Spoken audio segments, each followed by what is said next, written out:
भगवान श्री जगन्नाथ जी की कथा हिंदू धर्म की एक महान, रहस्यमयी और भक्ति से परिपूर्ण कथा है, जो श्री कृष्ण, बलराम और सुभद्रा के दिव्य रूपों से जुड़ी हुई है।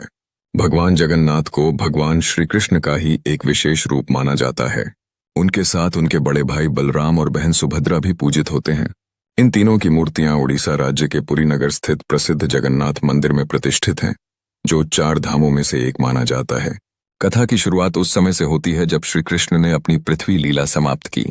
द्वारका में जब एक बहेलिये के बाण से भगवान कृष्ण का शरीर छोड़ा गया, तब उनका पार्थिव शरीर समुद्र में समा गया।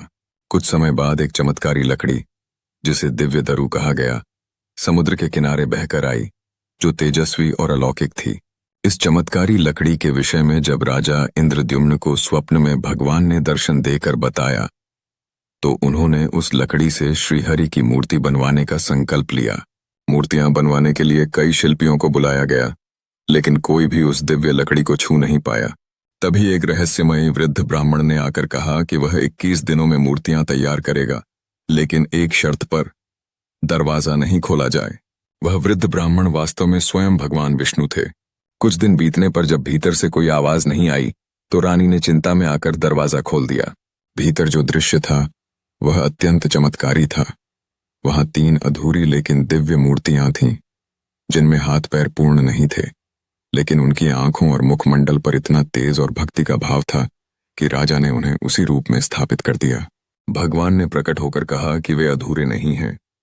यह रूप भक्तों के प्रेम और श्रद्धा का प्रतिबिंब है। इन्हीं मूर्तियों को जगन्नाथ, बलराम और सुभद्रा के नाम से पूजा जाता है। पुरी का श्री जगन्नाथ मंदिर 12वीं शताब्दी में राजा अनंत वर्मन चोडगंगदेव द्वारा निर्मित किया गया। यह मंदिर नीलाचल पर्वत पर स्थित है और इसकी रसोई दुनिया की सबसे बड़ी रसोई मानी जाती है, जहां लाखों लोगों के लिए प्रसाद बनता है। हर वर्ष पुरी में भगवान की रथ यात्रा निकाली जाती है, जो विश्व भर में प्रसिद्ध है।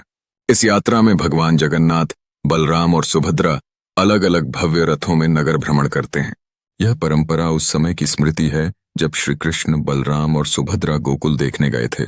इस यात्रा में लाखों श्रद्धालु रथ खींचते हैं और ऐसा माना जाता है कि रथ खींचने से पाप नष्ट हो जाते हैं। पुरी मंदिर से कई चमत्कार भी जुड़े हुए हैं, जैसे मंदिर का ध्वज हवा के विपरीत दिशा में लहराता है।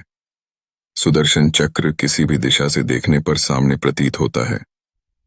मंदिर की छाया जमीन पर नहीं पड़ती और मंदिर के सिंह द्वार से प्रवेश करते ही समुद्र की आवाज बंद हो जाती है।